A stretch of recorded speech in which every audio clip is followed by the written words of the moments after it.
Assalamualaikum warahmatullahi wabarakatuh. Perkenalkan, nama saya Anissa Lina Amran dari Program Studi Kesehatan Masyarakat Konsentrasi Kesehatan Reproduksi Sekolah Tinggi Ilmu Kesehatan Surya Global Yogyakarta. Di sini saya akan membahas mengenai plasenta previa. Selamat menyaksikan. Apa itu plasenta previa? Plasenta previa adalah plasenta yang letaknya abnormal, yaitu pada segmen bawah uterus sehingga dapat menutupi sebagian atau seluruh pembukaan jalan lahir. Plasenta berbentuk bundar atau hampir bundar dengan diameter 15-20 cm dan tebal lebih kurang 2,5 cm. Beratnya rata-rata 500 gram. Umumnya, plasenta berbentuk lengkap pada kehamilan 16 minggu dengan ruang amnion membesar sehingga amnion tertekan ke arah korion. Klasifikasi yang pertama yaitu plasenta previa otalis, yaitu apabila seluruh permukaan tertutup oleh jaringan plasenta. Yang kedua, plasenta previa partialis, apabila sebahagian pembukaan tertutup oleh jaringan plasenta. Yang ketiga, plasenta previa marginalis, yaitu apabila pinggir plasenta berada tepat pada pinggir pembukaan. Yang keempat, plasenta letak rendah, plasenta yang letaknya abnormal pada segmen bawah uterus tetapi belum sampai menutup pembukaan jalan lahir. Fungsi plasenta ada 5. Yang pertama, sebagai alat yang memberi makanan pada janin. Yang kedua, sebagai alat yang mengeluarkan bekas metabolisme. Yang ketiga, sebagai alat yang memberi zat asam dan mengeluarkan CO2. Yang keempat, sebagai alat pemberi hormon atau pembentukan hormon. Dan yang terakhir, sebagai alat penyalur berbagai antibodi ke janin.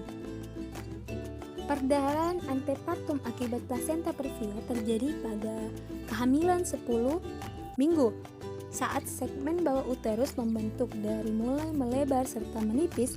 Umumnya terjadi pada trimester ketiga karena segmen bawah uterus lebih banyak mengalami perubahan pelebaran segmen bawah uterus dan pembukaan serviks menyebabkan sinus uterus robek karena lepasnya plasenta dari dinding uterus atau karena robekan sinus marginalis dari plasenta.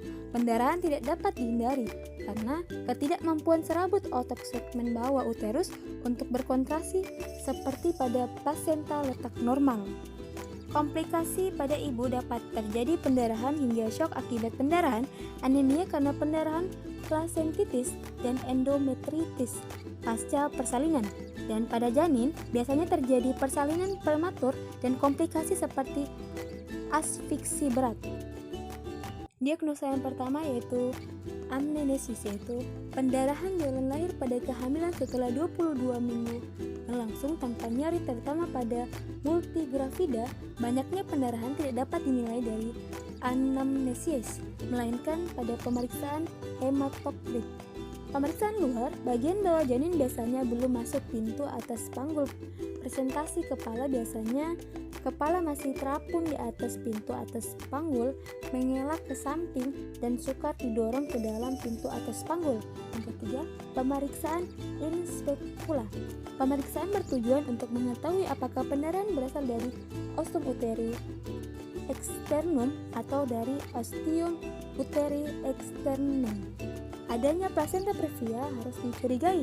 Yang keempat, penentuan letak plasenta tidak langsung.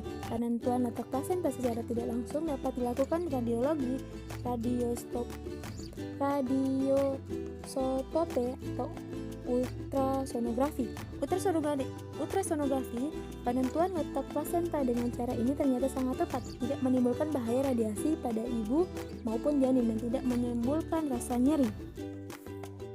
Pencegahan yang bisa kita lakukan, yang pertama, batasi aktivitas sehari-hari. Yang kedua, makan makanan bergizi. Ketiga, hindari aktivitas seksual. Keempat, konsultasikan cara persalinan terbaik dengan dokter. Kelima, jangan melakukan olahraga yang berlebihan. Dan yang keenam, melakukan senam pernafasan secara rutin agar kita terhindar dari plasenta previa. Sekian dari saya, kurang dan lebihnya mohon dimaafkan. Wabillahi taufiq wal hidayah. Wassalamualaikum warahmatullahi wabarakatuh. Sampai ketemu di video-video selanjutnya. Bye bye.